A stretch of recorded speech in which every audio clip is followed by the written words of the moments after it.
اسلام کے تہوار تو آپ دیکھیں بڑے عمدہ، اور اس کے ناموں کو بھی آپ دیکھیں تو وہی بڑے عمدہ ہوتے ہیں۔ جیسے مثال کے طور پر اللہ تبارک و تعالیٰ نے شرعی طور پر دو عیدیں مسلمانوں کے لیے مقرر فرمائیں۔ نمبر ون عید الفطر، اور نمبر ٹو عید الاضحیٰ۔ عید قربان بھی اسے کہا جاتا ہے۔ تو اگر عید الفطر کا معنی ہی دیکھ لیں تو عید کا معنی ہوتا ہے خوشی کا دن، وہ خوشیاں جو لوٹ کر آئیں، اور فطر سے مراد آسان لفظوں میں میزبانی، یعنی جو بندہ پورے مہینے اللہ تبارک و تعالیٰ کی رضا کے لیے روزے رکھتا ہے تو یہ دن اللہ کی طرف سے ان بندوں کے لیے مہمان نوازی یعنی میزبانی کا دن ہوتا ہے، اس لیے اس دن روزہ رکھنا مکروہ ہے۔ تو عید الفطر، اسی طرح عید قربان، یعنی وہ دن عید کا، وہ دن خوشی کا کہ جو قربانی کے طور پر ہمارے نزدیک ہمارے سامنے آیا ہو، اور اس دن ہم اللہ تبارک و تعالیٰ کی رضا کے لیے صاحب استطاعت جو لوگ ہوتے ہیں اور جو غیر صاحب استطاعت بھی ہوتے ہیں وہ اللہ کی رضا کے لیے جانور کو قربان کرتے ہیں، بکرے کو، مینڈے کو، اسی طرح گائے کو، اونٹ کو، وغیرہ وغیرہ۔ تو اسلام کے تہوار دیکھیں تو وہ بھی اعلیٰ، اور ان تہواروں کے نام دیکھیں تو وہ بھی اعلیٰ۔ تو لہٰذا ہمیں صرف انہی تہواروں پر اپنے آپ کو منحصر کرنا چاہیے، وہ تہوار کہ جو اسلام مخالف ہوں اس سے ہم نے اپنے آپ کو بچانا ہوگا۔ اب ہمارے ہاں ایک تہوار چلا آ رہا ہے، اور اس پر عموماً نوجوان لڑکے اور لڑکیاں معاذ اللہ عمل بھی کرتے ہیں، 14 فروری کو ویلنٹائن ڈے کے نام سے۔ اب اس کا کانسیپٹ بھی بڑا عجیب و غریب سا ہے کہ اس میں غیر محرم لڑکیاں لڑکے ملتے ہیں، اور جو ہے نا وہ ایک دوسرے سے پھولوں کا تبادلہ کرتے ہیں، وغیرہ وغیرہ، گھومنے پھرنے کے لیے جاتے ہیں۔ تو نبی کریم علیہ السلام کی حدیث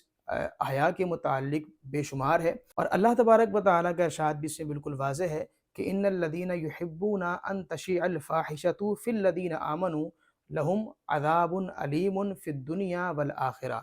کہ وہ لوگ کہ جو دنیا میں فحاشی کو پھیلاتے ہیں، فحاشی کو محبوب رکھتے ہیں، تو وہ یاد رکھیں، مسلمانوں کے درمیان وہ یاد رکھیں کہ ان کے لیے دنیا اور آخرت میں عذاب علیم ہے، ان کے لیے دردناک عذاب ہے۔ تو لہذا یہ بھی فحاشی کے زمرے میں آتا ہے کہ جس سے شریعت نے پردہ کرنے کا حکم دیا، اسے جا کر آپ فلاور دے رہے ہیں، اسے آپ جا کر پھول دے رہے ہیں، اس کے ساتھ آپ جو ہے نا وہ ٹائم ایکسپینڈ کر رہے ہیں خلوت میں، تو اس کو شریعت نے بالکل منع کیا ہے۔ اور نبی کریم علیہ السلام کی بالکل واضح حدیث ہے، حدیث کا مفہوم ہے کہ جب تمہارے اندر سے حیا نکل جائے، اور جس قوم کے اندر سے حیا نکل جائے تو پھر وہ جو چاہے کرے۔ مراد یہاں پر معاذ اللہ گناہوں کی طرف چلنے کی اجازت نہیں ہے، بلکہ مراد یہ ہے کہ جب حیا نکل جاتی ہے تو پھر انسان کے سامنے گناہوں پر عمل کرنے سے رکاوٹ کے لیے کوئی چیز نہیں آتی، پھر انسان گناہوں کا بالکل عادی بن جاتا ہے اور گناہوں کی طرف قائم و دائم ہو جاتا ہے۔ تو لہذا